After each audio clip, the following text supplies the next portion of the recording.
Alhamdulillahi Rabbil Alamin wa bihi nasta'in wa ala umuri dunya waddin wassalatu wassalamu ala ashrafil anbiya'i wal mursalin wa ala alihi wa ashabihi ajma'in amma ba'du. فقال الله تعالى في القرآن الكريم أعوذ بالله من الشيطان الرجيم بسم الله الرحمن الرحيم سبحان الذي أسرى بعبده ليلا من المسجد الحرام إلى المسجد الأقصى الذي باركنا حوله لنريه من آياتنا.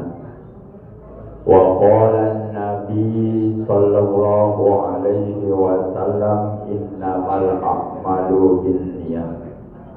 Pertama-tama yang paling utama sebelum datang yang kedua, marilah kita memanjatkan puja dan puji syukur atas kehadiran Allah Subhanahu wa Ta'ala.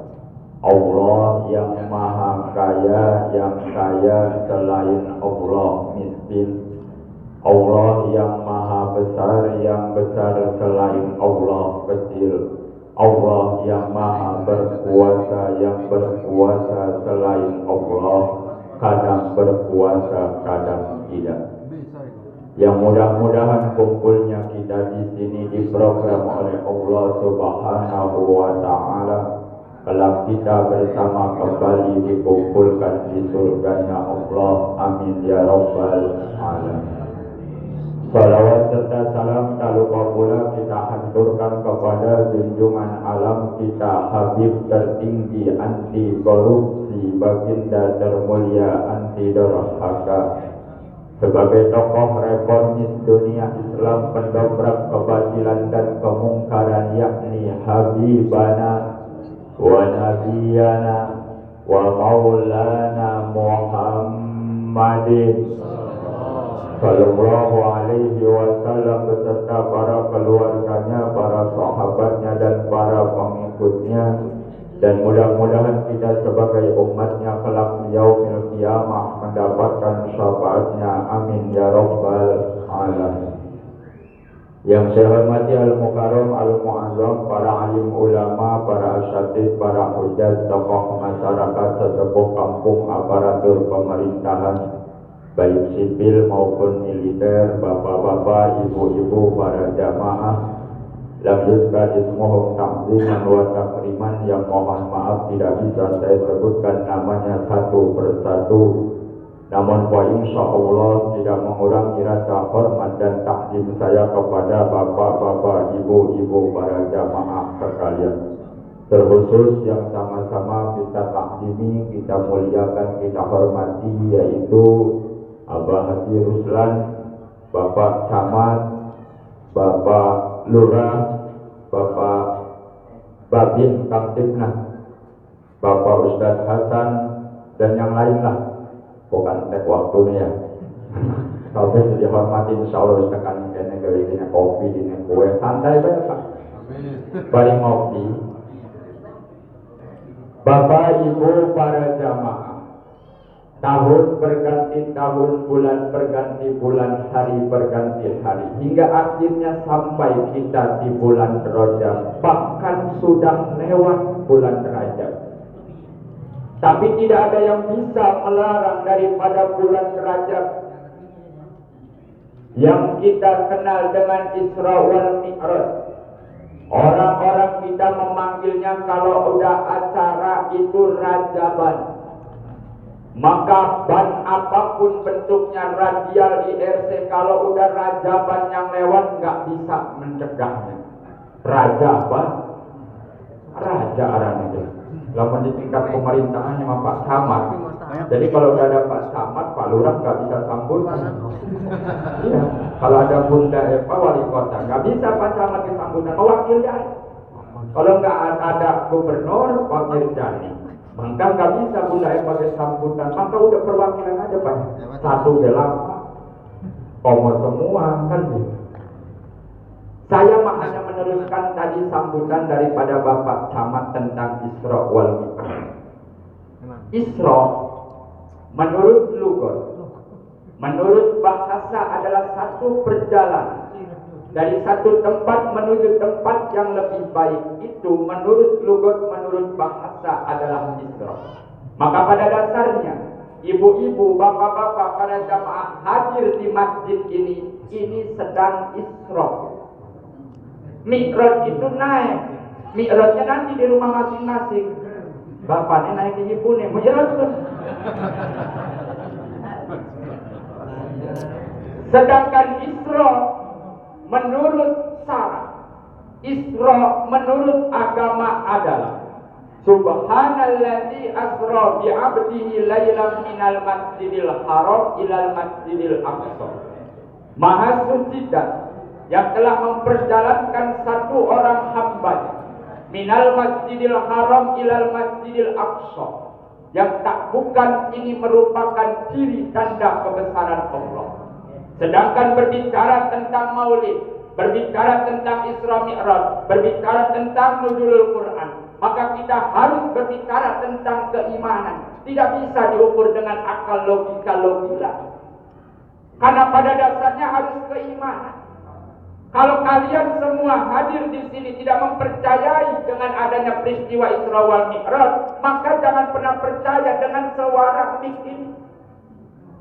Logika manusia, kalangan orang bodoh, ini mik bisa nggak ada kabel nyambung saya ngomongnya di sini, suaranya di situ. Itulah logika. Nggak usah dipikirin dari mana suara itu keluarnya, yang penting ada baterai walaupun nggak ada kabel. Pokoknya konon kan kita ngomong nih ini, tapi suara kita ada nih kana, bahkan kerubut kami ke bensin. Kalau dimasukin ke toa, lebih jauh lagi. Saking jauhnya suara ini, orang yang dekat masjid rata-rata maaf kadang kelewat ajan orang tekan. Kelewat, mentok yang abah jeruskan di konon kotor. Alasan orang kerungu, subuhan orang dohor di pegawaian kan percetakan. Hei anak muda mau nom tergantung wong sepuh bang, sepuh yang hadir mesti nom bang melodi. Kan konon, tapi lamun sing nom sing maju, kadang sing tua sing sepuh melodi kan orang enak. Menghormati sing nom, jadi kan konon. Maka saling menghargai dong, karena kita makhluk sosial yang tidak bisa hidup tanpa bantuan orang lain. Yang dinamakan Isra wal Mi'raj sudah selesai. Mi'raj itu apa? Tangga yang terbuat daripada anak tangganya itu terbuat dari emas. Pegangan kanan kirinya, tiang kanan kirinya itu terbuat dari fiddah, perak. Lalu dihiasi. Kalau bahasa kitanya diprofil. Udah diprofil, dipakai lagi lampu yang kayak PVC kalau di rumah ada. Lampu mau warna biru, warna hijau, warna pink, dihiasi lagi dengan lampu itu disebutnya intan lu'lu'. Maka Mi'raj itu indahnya luar biasa. Tangganya kanan kirinya dikawal dengan para malaikatnya Allah. Nabi naik Mi'raj sampai ke langit ketujuh, sampai ke Sidratil Muntaha. Sidrah itu adalah kesadaran, muntaha itu akhir. Maka akhir dari kesadaran kita, kita semua harus sadar diciptakan oleh Allah, tak lain dan tak bukan untuk ibadah menyembah Allah Subhanahu wa ta'ala. Karena kalau seandainya kita hidup, hebatnya kita mengandalkan kekayaan, suatu saat Allah miskinkan, maka tidak akan ada lagi orang yang mengikuti dia. Karena orang ikut karena dengan kekayaan. Kalau jabatan yang kita pegang mampu memerintahkan jutaan orang dengan telunjuknya dan jabatannya, suatu saat berhenti menjabat, maka orang tidak ada lagi yang mau memanggil dia, tidak ada lagi orang yang mau menghormatinya. Maka bergantunglah kepada Allah Subhanahu wa ta'ala. Maka ahli tauhid mengatakan, kalau kenyang itu kita yakinkan karena makan, kalau sembuh daripada sakit itu kita yakinkan karena obat, kubur kita jadinya. Semua hakikatnya adalah Allah. Apa sih alasannya? Kanjeng Nabi di Isra wal Mi'raj Ada 4 alasan kenapa Kanjeng Nabi di Isra wal Mi'rajkan. Yang pertama, di usia Kanjeng Nabi 51 tahun, 8 bulan 13 hari.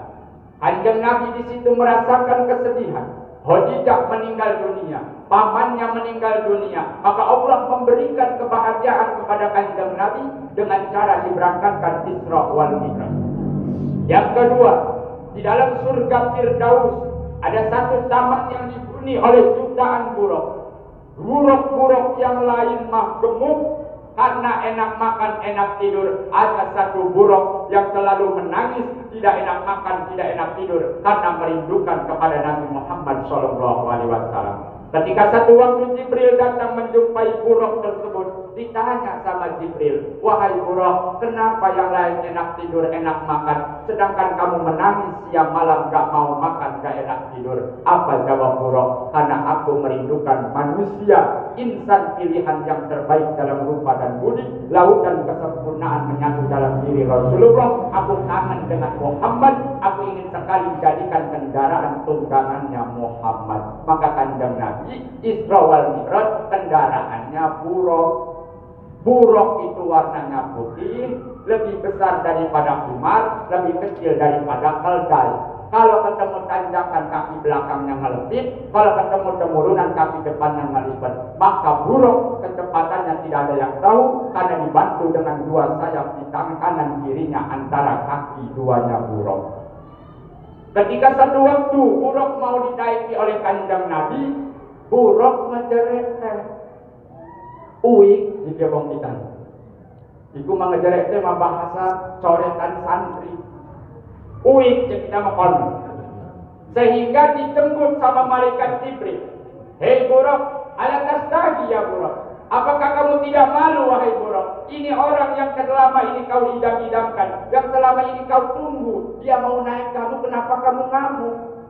Karena mengetahui bahwa yang akan naik Kanjeng Nabi, buruk langsung malu. Saking malunya buruk, keringetan buruk. Kalau mau ngegambarin enaknya mah, buruk itu mirip dengan kuda poni. Konon bewokan. Satu keterangan buruk itu pakai mahkota. Maka berangkat Kanjeng Nabi dengan kendaraan buruk. Alasan yang ketiga kenapa Kanjeng Nabi di Isra wal Mi'rajkan, karena sombongnya langit kepada bumi. "Kata langit, wahai bumi, lihat keindahanku. Aku memiliki matahari di siang hari yang senternya semua makhluk bumi membutuhkan. Ketika sore hari menjelang malam, berganti dengan bulan, bintang, planet, antariksa, semua ada di langit. Sedangkan kau punya apa, wahai bumi?" Kata bumi, "Aku punya lautan. Mulai dari Bakauni sampai Parapet itu punya bumi. Mau kalian dari resort, mau mutun, Parapet, semua laut itu punya bumi. Danau, sawah, perkebunan, gunung-gunung itu punya bumi. Dan itu keindahan daripada bumi. Hei bumi, aku memiliki hujan. Ketika musim kemarau, makhluk bumi menginginkan diturunkan hujan. Maka lalu diturunkan hujan melalui diriku karena Allah menurunkan air hujan tersebut. Maka bahagia makhluk bumi. Setelah hujan berhenti, aku hiasi langit dengan indahnya warna-warni pelangi. Engkau punya apa, wahai bumi?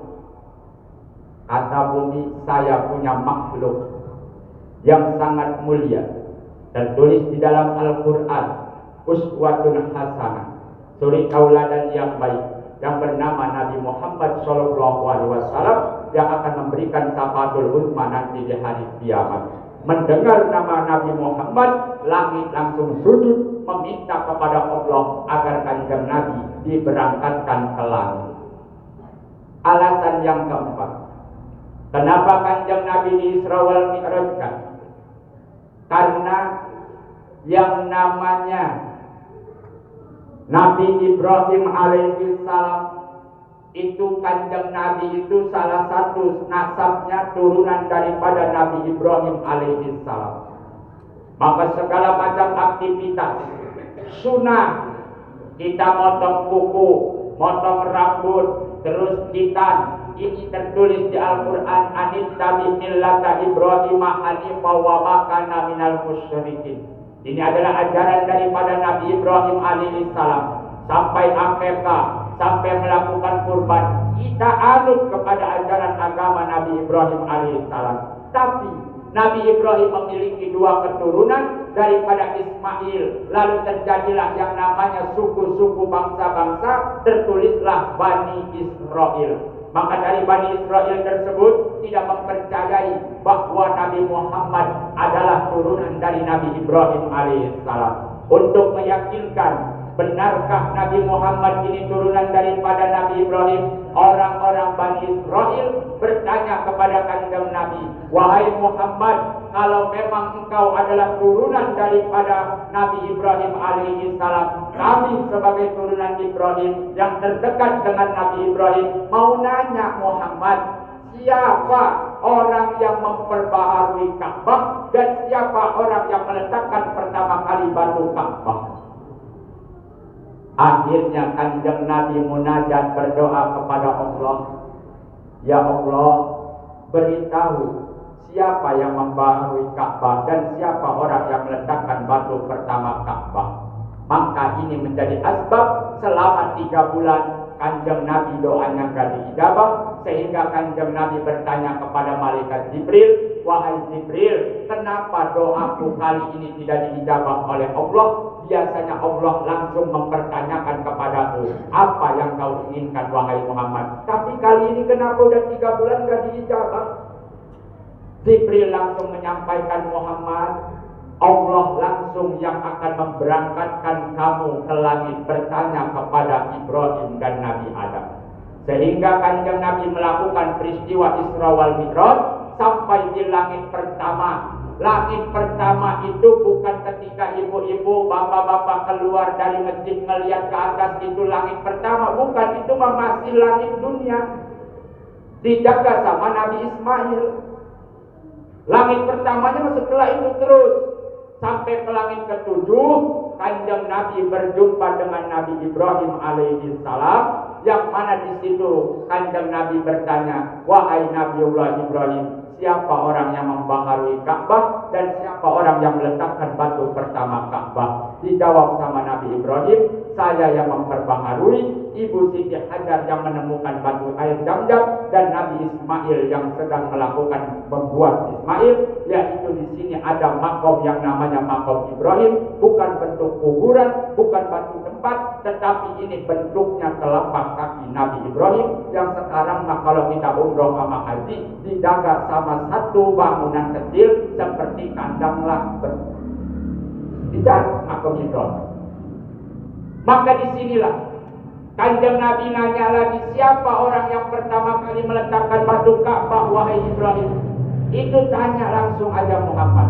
Maka kanjeng Nabi langsung menjumpai Nabi Adam alaihi salam. Disitulah kanjeng Nabi bertanya, "Wahai Nabiullah Adam, siapa orang yang pertama kali meletakkan batu Ka'bah?" Kata Nabi Adam, "Saya bersama Ibu Siti Hawa ketika satu waktu melakukan satu kesalahan di surga. Lalu kami dikeluarkan, terpisah dengan jarak yang sangat jauh dan lama. Selama 40 tahun kami memintakan ampunan kepada Allah dengan membaca istighfar. Wahai Muhammad, kalau istighfar untukmu dan umatmu bunyinya astagfirullahaladzim. Kalau istighfar aku dan umatku, kata Nabi Adam, bunyinya Rabbana zalamna anfusana wa illam taghfir lana wa tarhamna lanakunanna minal khasirin." Ketika kami terpisah, diturunkan ke alam dunia, saya galau.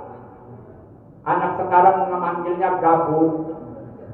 Ditumpuk batu, ditumpuk membentuk bangunan seperti Ka'bah. Setelah jadi, kanjeng Nabi ingat ada seorang wanita yang pernah menemaninya waktu di surga. Untuk mempermudah mencari Ibu Siti Hawa, Nabi Adam naik ke atas gunung. Maka perjumpaan itu disebutlah Gunung Jabal Rahmah. Punya keturunan. Lelaki dua bernama Qabil dan Habil, punya keturunan lagi perempuan dua, yaitu Labuda dan Iklima. Karena tidak ada lagi kehidupan selain mereka, maka terjadi kawin silang antara Qabil dan Labuda, Habil dan Iklima. Karena Iklima lebih cantik daripada Labuda, Qabil cemburu ke Habil, maka dibunuhlah Habil oleh Qabil. Dari dulu udah percintaan, udah ada yang namanya cemburu-cemburu.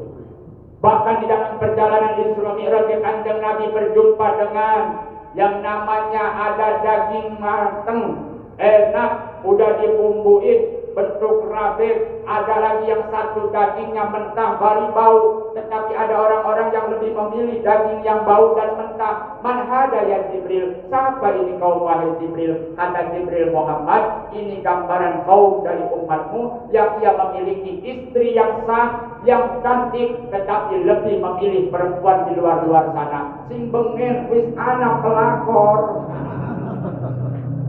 Kita neber. Terus yang ini siapa? Ini perempuan yang mereka memiliki istri yang sah dan tampan, tetapi lebih memilih lelaki-lelaki di luar sana hidung belang. Maka pelakor udah ada dari dulu, jangan kaget. Sekarang mah enak baca mah. Mau selingkuh itu dengan alasan jujur ke istri itu benar, karena dibantu dengan rokok. Mau kemana? Beli janda muda. Padahal jandanya jaga warungnya memang janda. Ada lagi rokok janda elit segala macam, Nayang, Marco Polo segala macam-macam. Masya Allah macam-macam. Ada rokok merek Sekai, warnanya rada biru 6 kan, 20.000 ke sebungkus. Iya, ndak perlu. Wong kene. Ndak perlu. Ada nakon rokok Ustaz rokok di warung ndak perlu. Ustaz mari ditakon boro-boro nang-noko ni sira. Nakon yo. Jangan AC rokok mana siap dibayar, si ngerokok mana nanti dan mana baru kan kok. Mengelamar merembah. Nah maka di sini sudah terjadi. Ketika Kanjeng Nabi melakukan perjalanan Isra wal Mi'raj, melihat ada satu kaum yang sedang membentur-benturkan kepalanya ke batu. Man hada ya Jibril? Siapa ini Jibril? Ini gambaran umatmu yang berat untuk melakukan sholat 5 waktu. Siksanya Pak, siksanya Bu. Kalau di dunia nggak mau sholat, nanti kepala kita dibentur-benturkan di batu. Pecah sembuh terus begitu sampai kiamat. Maka wis pemikir wis tobat dulu. Kalau kita hidup sama si gambaran di surga itu sama di dunia sama. Nanti menggendeng dia AC, anak keramik duduk geranik bohong. Jadi bapak dikasih sekotak isi papan 240 harganya. Di surga mau geranik mantap. Bidadari Pak. 27 bidadari, satu orang bapak laki-laki itu 27 bidadari. Lantas ibu-ibu gimana Ustaz? Bidadarinya siapa? Ibu-ibu yang akan menjadi bidadari di surga nanti, suami yang paling dicintai di alam dunianya. Enggak main-main, satu orang itu ada bedo di dunia pun kan megagang. Maka ada dimarah-marah ibu, tidak pengen malope-lope. Tidak ada yang lain selain dirimu. Sehari tak bertemu rasa seminggu tak bertemu rasa sebulan tak bertemu rasa setahun tak ketemu. Innalillahi pun. Dulu kan gitu.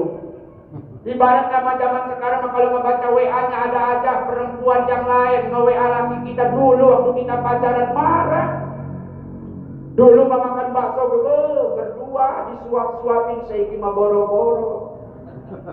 Ngomong doang masak apa Bu? Nakon sing anak besi pangan aja mana. Mana duit orang. Ku sing anak bae ku. Premen niate bae mangan ge. Nada uang cumi gelap niate penyakit dari penyakit. Wis teri ora bakal watu. Buku kita melamun mangan teri kun watu ya karena niate watu ge. Dimarahi lagi ukuran. Apa bedanya anak kita mandi hujanan, aja hujanan, engkonnya kering. Akhirnya karena bukan karena air hujan, tapi karena doa ibunya dikerok, begini kan kering. Makan es krim jangan batuk, akhirnya gara-gara es krim batuk, bukan karena es krim, doa ibunya. Cuman es krim palsu sing 2.500 boleh dituku nih anak, kok ini Indomaret. Maka ini nih, hai berjumpa dengan kaum-kaum yang luar biasa. Lalu Kanjeng Nabi berjumpa dengan kaum yang pagi nandur, siang panen, siang nandur, sore panen, terus begitu. Man hada ya Jibril? Siapa ini kaum wahai Jibril? Muhammad, ini gambaran kaum dari umatmu yang dia waktu hidup di alam dunianya sedekah zakat dengan hartanya yang mana dilipat gandakan oleh Allah menjadi 70.000 kali lipat. Fisabilillah nih ibu-ibu, bapak-bapak sedekah. Malam ini sedekah. Makanan, kopi, buah-buahan, kue, sedekah masyarakat ibu-ibu, bapak-bapak yang ada di sini. Ini akan dilipat gandakan oleh Allah sebanyak 70.000 kali lipat. Tapi ini mentak itu uangnya paling 50, 100 kali 5.000 per kotak. Cebek 5 kali 1 sejuta. Buah-buahan paling 300 kan. 1.500.000 masih untung si bunda yang pakai 500 ada disimpan-simpan kan. Ya udah berubah tukang keliling. Kan kono berarti siapa sih nombok pada penceramah karokori. Taruhlah kori pada mereka 500 ya kita 1.000. Benar, boleh ditakoni wong kene lamun ana sing wis mati, misalkan wis ninggal kita ceramah 700 pun. Ini mah acara spesial bos. Sampai ke Sidratil Muntaha saya menjelaskan. Macam-macam ada yang akan nelpon bahas malam minggu. Abah Haji mah bisa orang malam minggu orang bisa geser Selasa bisa kosong. Ya wis Selasa. Ya wis kan berarti wis akad-akad dari kono. Tapi dulu ngomongin masalah duit coba. Ini kita ngomongin. Minilnya semua. Di sini kita keliling tanggal 1 baru sama doain saya sampai tanggal 1 mudah-mudahan sehat sampai 1 Februari Bu. Ini benar, kita malah 2 ketua itu Pak. Ya setempat 1 juta Bu kali bayar 40, pada 10 juta. Ini selesai. Aja mata-mata pemikiran. Ini kalau lebaran kok gayut mani kita. Kan puasa ini kan libur, pengajian libur, ibu-ibu bapak-bapak libur, wong pepaten nak sing ceramah. Bukan krisis moneter berkepanjangan pun. Tapi urip lah tetap urip. Maka berjumpa dengan orang-orang itu, maka sedekah Bu. Ibu itu harus mendukung bapak-bapaknya untuk membesarkan PHB. Bagaimana di Dardir diceritakan ketika Kanjeng Nabi berjalan mencium harum yang nikmat harumnya. Tidak ada di alam dunia harum seperti itu. Maka ketika itu Kanjeng Nabi bertanya kepada malaikat Jibril, "Man hada ya Jibril? Ini minyak wangi siapa Jibril?" Ada malaikat Jibril, Muhammad, ini minyak wanginya Masitoh. Masitoh itu baby sister, tukang nyisirin anak perempuannya Fir'aun. Satu waktu ketika lagi nyisirin, sisir yang dipegang Masitoh jatuh. Secara refleks spontanitas, Masitoh langsung ngomong Bismillah ta'isa ala Fir'aun. Dengan menyebut nama Allah, mudah-mudahan hancur kerajaan Fir'aun. Terdengar dengan anak perempuannya Fir'aun, "Hei Masitoh, apakah ada Tuhan selain Bapakku?" Ada, kata Masitoh. "Apakah perlu Masitoh cerita ini aku ceritakan kepada Bapakku?" "Monggo silahkan," kata Masitoh. Akhirnya Masitoh, suaminya, anak-anaknya diundang oleh raja. "Hei Masitoh, apakah benar yang diceritakan oleh anak wanitaku bahwa ada Tuhan selain Tuhanku?" Kata Masitoh, "Ada." "Udahlah," kata Fir'aun, "Masitoh, kembalilah memeluk agama yang kami peluk, ajaran yang kami peluk, akidah yang kami peluk." Apa jawab Masitoh dengan keimanan yang luar biasa? "Lebih baik mati dalam keadaan Islam daripada kami hidup lama dalam keadaan kufur." Maka di situ Fir'aun marah tersinggung. Maka dalam dua sifat marah tersinggung Fir'aun. Marah Fir'aun.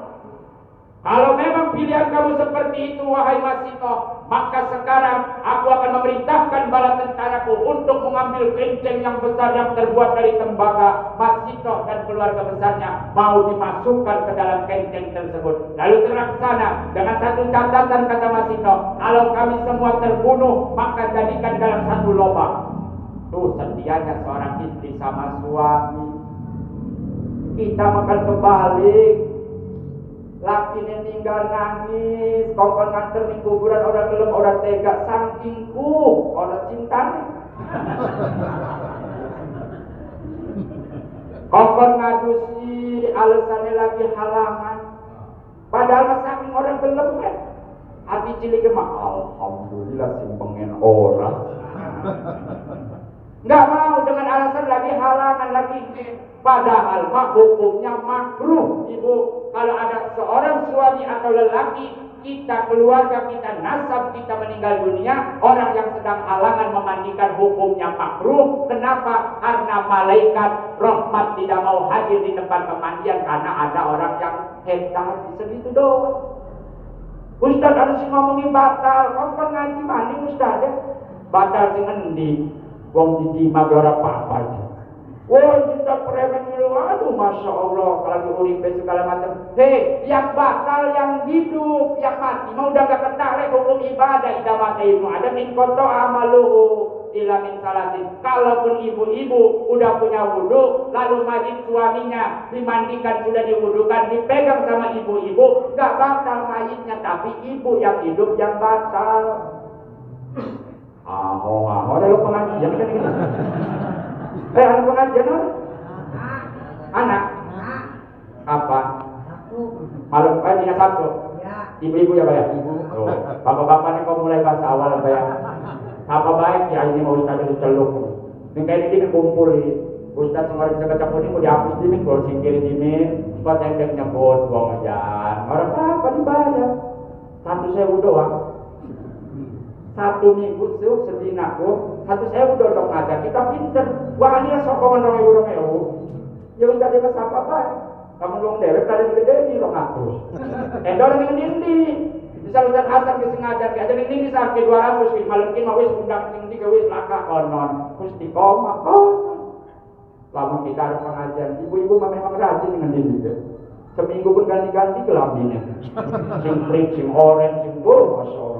Kok pengajian rahmat hidayah kok udah kabel yang Al-Quran berlaku berani ibu-ibu apa kalau ada bunda deh apa mah deh berangkat kabel tapi ya ibu-ibu istiqomah orang apa pun aja harus ngelonjor harus bulak balik dodok orang apa nggak apa-apa memang udah dimaklum nah ini ya ada bapak-bapak kan enak dodok kayak orang bakal pindah-pindah kan anak ganjel ibu-ibu orang kan ganjel orang apa ngedinding ke kipasan bagi kita keliling-keliling orang apa sing dijelasi hukum fikih tentang wudu sing didakon puasa ibu-ibu mah kayak orang percaya ini nggak ada di Nabi maka direbus Masito sekeluarganya begitu sampai anaknya yang sedang disusui oleh Masito merasakan kasihan.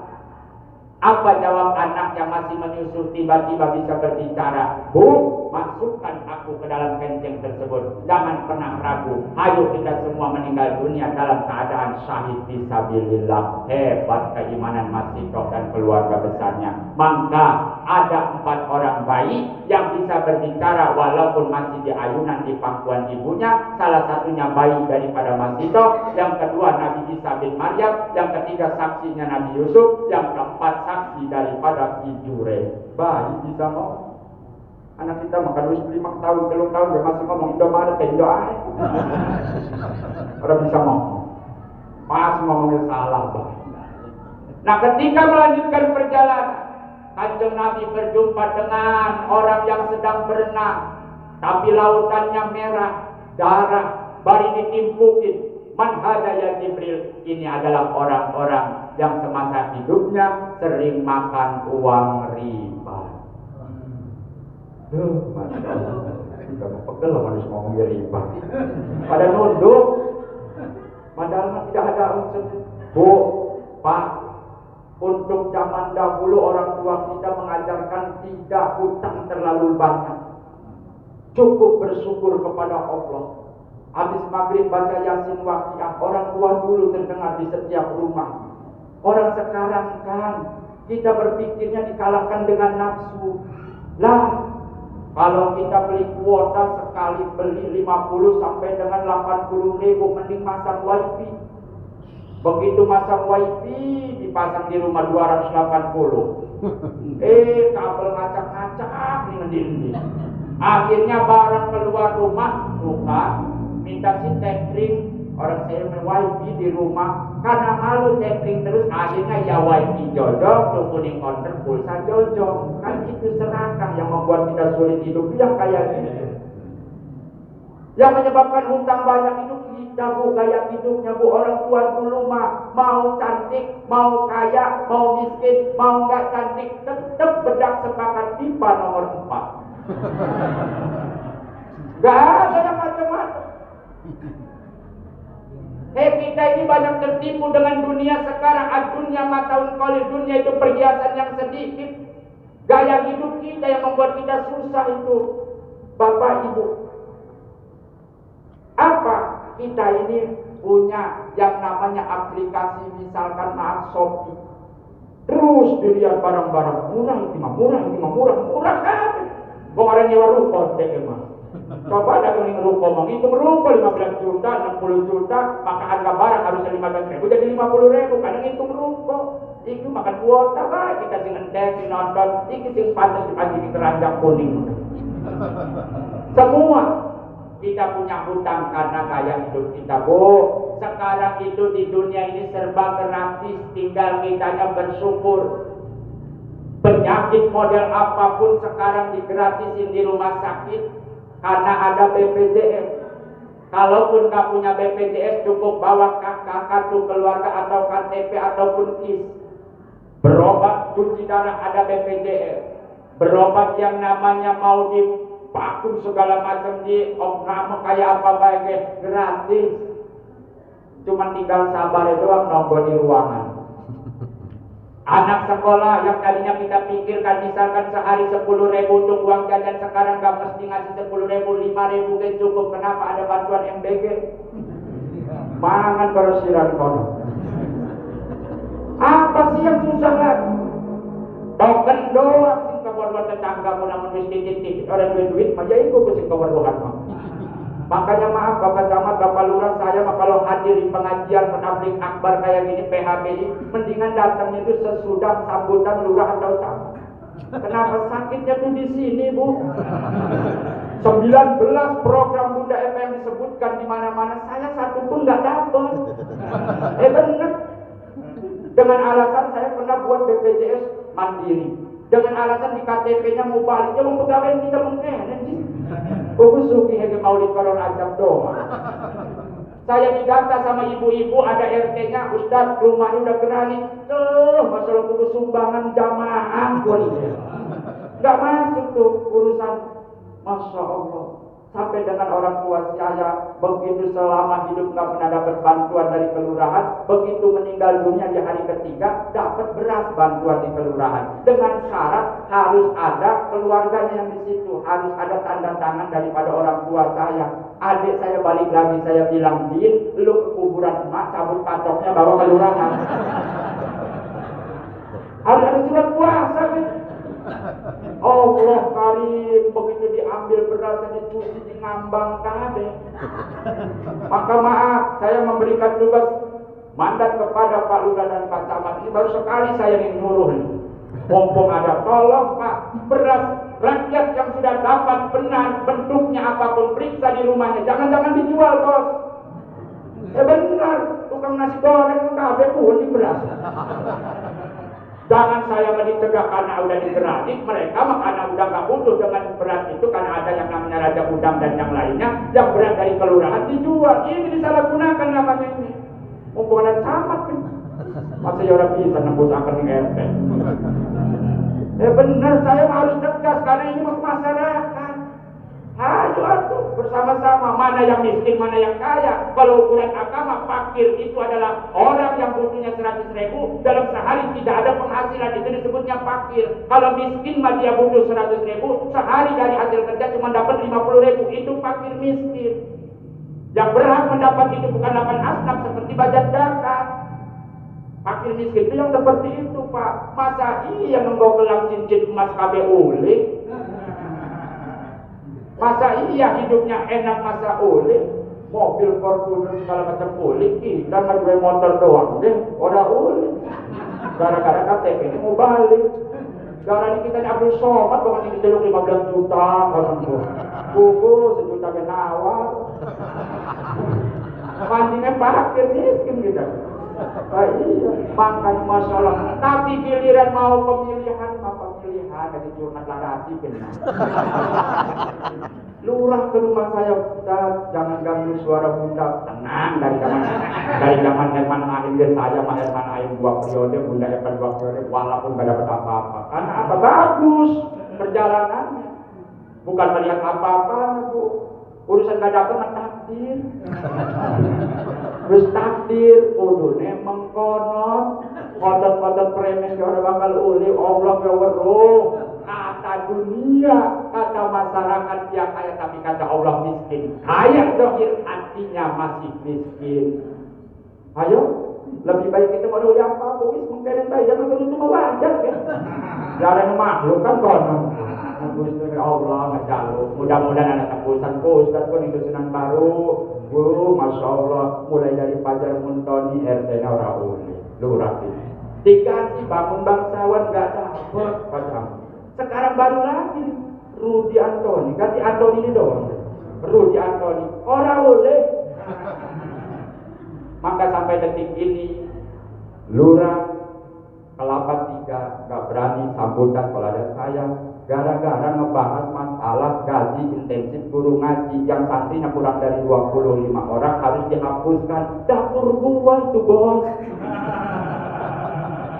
Dapur saya intensif guru ngaji uliah pun doang hilangkan. Saya babarkan di situ. Kenapa santri yang salafi balai rombeng yang biasa ngaji asar, yang biasa ngaji maghrib habis santrinya? Karena sekolah mulai dari pagi 6:30, pulang 2:30, udah itu ada acara ekstrakurikuler, udah itu malamnya ada PR. Yang siang masuk 10:30, pulang 4:30 sampai dengan 5:30. Kapan mereka waktu ngaji?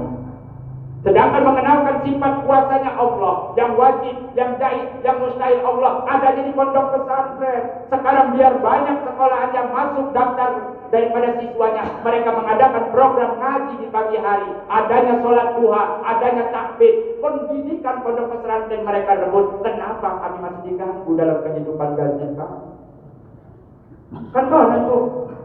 Masing-masing baik sila mengurusin nego sampah, baik orang tuh, negara banjir. Ajar ngurusin kita kedawan begini doa ya Allah, lampu macam kena bencana ya Allah. Perlunya duit ngendi ngebantu ini. Hari KDM kena musibah berapa bawa ke duitnya? Uang umat digusur ke anak ganti. Maka di sini hikmah Sidratil Muntaha, bersihkan hati kita. Anak Kanjeng Nabi, bainaman Nabi sallallahu alaihi wasallam, satu waktu ketika Kanjeng Nabi sedang tertidur di hijr Ismail, lalu datang malaikat Jibril dan Mikail membawa Kanjeng Nabi, diletakkan di samping sumur Zam-Zam, lalu dibelah dada Kanjeng Nabi, mulai dari tenggorokan sampai ke bawah pusar, dihilangkan sifat buruk-buruk daripada Kanjeng Nabi. Tapi kita sebagai umat Kanjeng Nabi harus meyakinkan, mengimankan bahwa sesungguhnya sebelum dibersihkan pun Kanjeng Nabi mah sudah bersih. Setelah dibuang ke kotor sifat Kanjeng Nabi, dimasukkan dengan keimanan, dimasukkan dengan ilmu, dimasukkan dengan hikmah, sifat arif bijaksana, maka Kanjeng Nabi tertulis uswatun hasanah, suri tauladan yang baik. Kita sebagai umat Islam mencontoh daripada tingkah perilaku Kanjeng Nabi, luar biasa sulitnya, karena luar biasa Kanjeng Nabi maka turusan. Kita merasa baik Pak, merasa baik Bu, maaf. Anjing, kita melihat anjing aja jijik. Anjing itu di agama Islam najisnya mughaladzah. Apabila kita punya benda di rumah, lalu dicilat ataupun kena air liur daripada anjing tersebut, maka masih bisa dibersihkan dengan 7 air, salah satunya tanah. Bagaimana dengan mulut kita yang memfitnah orang? Bagaimana mulut kita yang menggibah orang? Bagaimana mulut kita yang selalu membicarakan aib keluarga kita, aib suami kita, aib istri kita, aib masyarakat, aib struktur di masjid ini? Maka dengan apa membersihkannya? Kalau enggak hati kita sendiri. Maka kalau ibu-ibu, bapak-bapak dicubit, ngerasa sakit tubuhnya yang dicubit, itu pada dasarnya bukan jasad yang merasakan sakit, tetapi ruh yang merasakan sakit. Bukti nyatanya orang meninggal dunia mau diapain juga gak bakal pernah merasakan sakit, karena ruhnya sudah diambil oleh Allah. Maka berarti kalau seandainya kita tidak terpanggil dengan suara azan, gak mau ada pengajian di satu kampung, maka di sini ruh kita sedang sakit, harus dibenarkan. Kita nggak tahu masuk makanan yang haram dan halal. Dikelola di lambung, dialirkan dengan darah, dikumpulkan di hati. Maka ciri alamat qaswatil qulub, orang yang keras hatinya adalah orang yang nggak mau datang sholat, orang yang nggak mau ikut pengajian, orang yang nggak mau zikir. Itu ciri keras hatinya, karena dia tidak pernah mau lagi menerima nasihat dari orang lain melalui majlis-majlis ilmu. Maka mulai malam ini, ayo, sekian orang yang hadir, ada aja beberapa orang yang ngomong, Kang Haji Ruslan, apa? Ada ngisi pengajian terketuk hati kita pengikut. Alhamdulillah adem rasanya. Emang kali kencirannya dodoke parek asih. Jadi ngomongin ceramah ya, karena parek asih. Ayo Bapak, ketuk hati kita agar ruh kita sembuhlah. Diadakan karena hasil daripada Isra Mi'raj, yaitu sholat 5 waktu.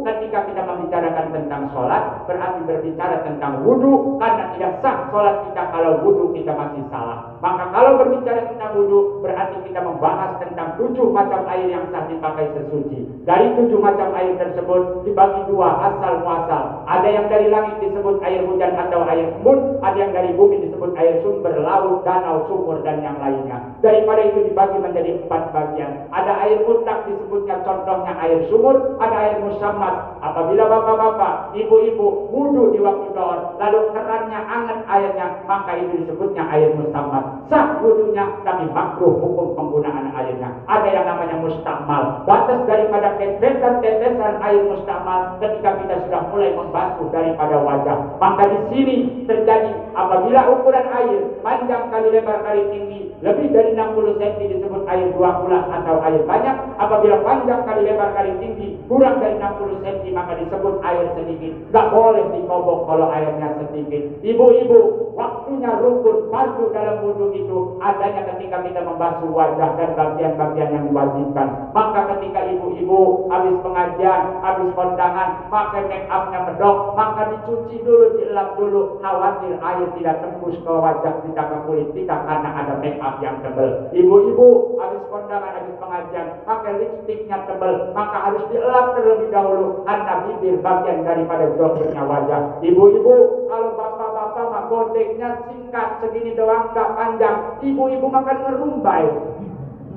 Maka maaf, ketika wudhu gak boleh disampirin ke belakang kuping, karena ini mah bagian daripada wajah, harus ke wasu.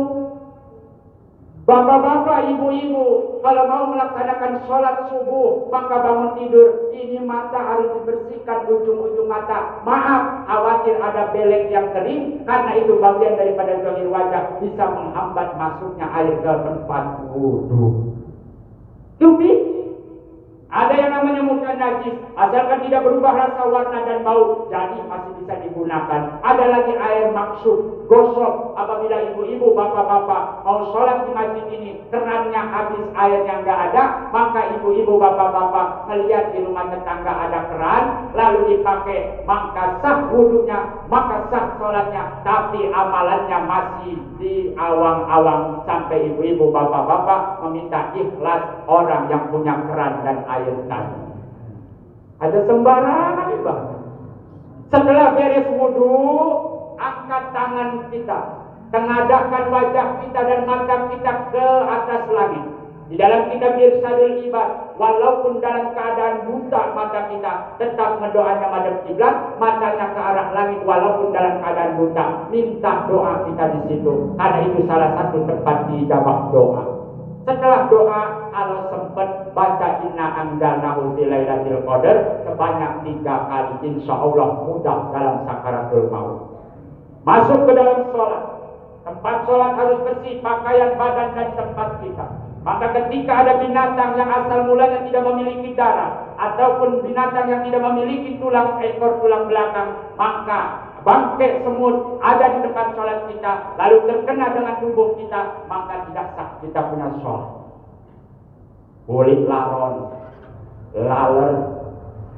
Lalu apabila kita sujud, maka kening ini nggak boleh digunakan, ada penghalang. Kalau saya ceramah, pakai peci mepes ini boleh, sah-sah saja. Tapi kalau sholat waktu saya sujud peci saya kayak gini, nggak sah saya punya sholat karena kening saya terhalang dengan peci.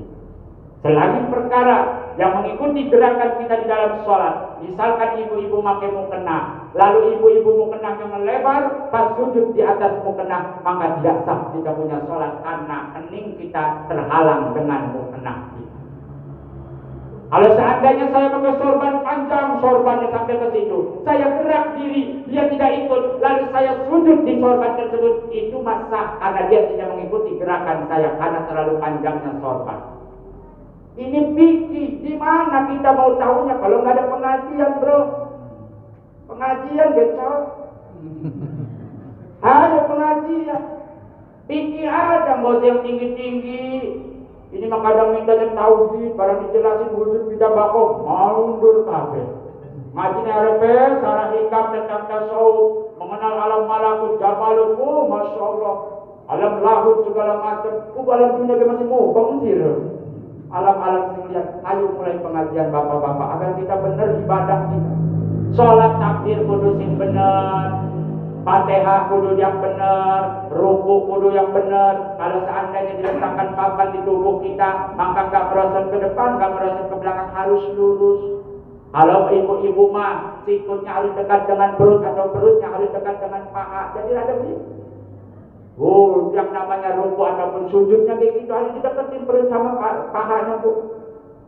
Begitu salam, tahiyat, illallah, diputer, hukumnya tidak membatalkan tapi makruh. Muter-muter jari mungkin. Saking menandakan pangeran Gusti, saking palangnya kita Gusti.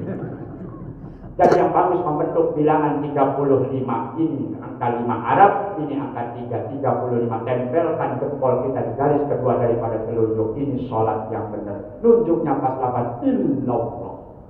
Maka dari terkait dari yang awal menceritakan Bani Israel tidak percaya kanjeng Nabi Muhammad itu turunan Nabi Ibrahim, maka terjawab di dalam sholat kita di akhir bahwa at-tahiyatul mubarakatus sholawatut thayyibatul lillah. Allah memberikan penghormatan kepada kanjeng Nabi. Assalamu alayka ayyuhan nabi wa rahmatullahi wa barakatuh. Disitulah tanya jawab Allah dan kanjeng Nabi. Bahkan orang-orang yang sholat dijawab kembali oleh kanjeng Nabi. Assalamu alayna wa ala ibadillahi sholihin. Bersama orang-orang yang soleh. Kita malam ini hadir di sini, ini termasuk sudah disalamkan kanjeng Nabi kepada Allah Subhanahu wa ta'ala. Maka terpanggil, lalu sing balik sing mau.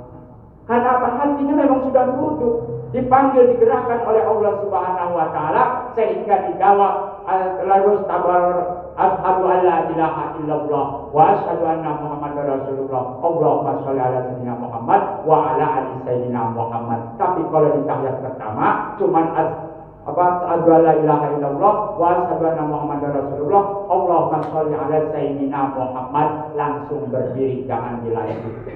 Kalau terakhir sampai fil alamina innaka hamidum majid. Salam yang pertama, wajah kita masih di depan. Assalamualaikum, masih di depan.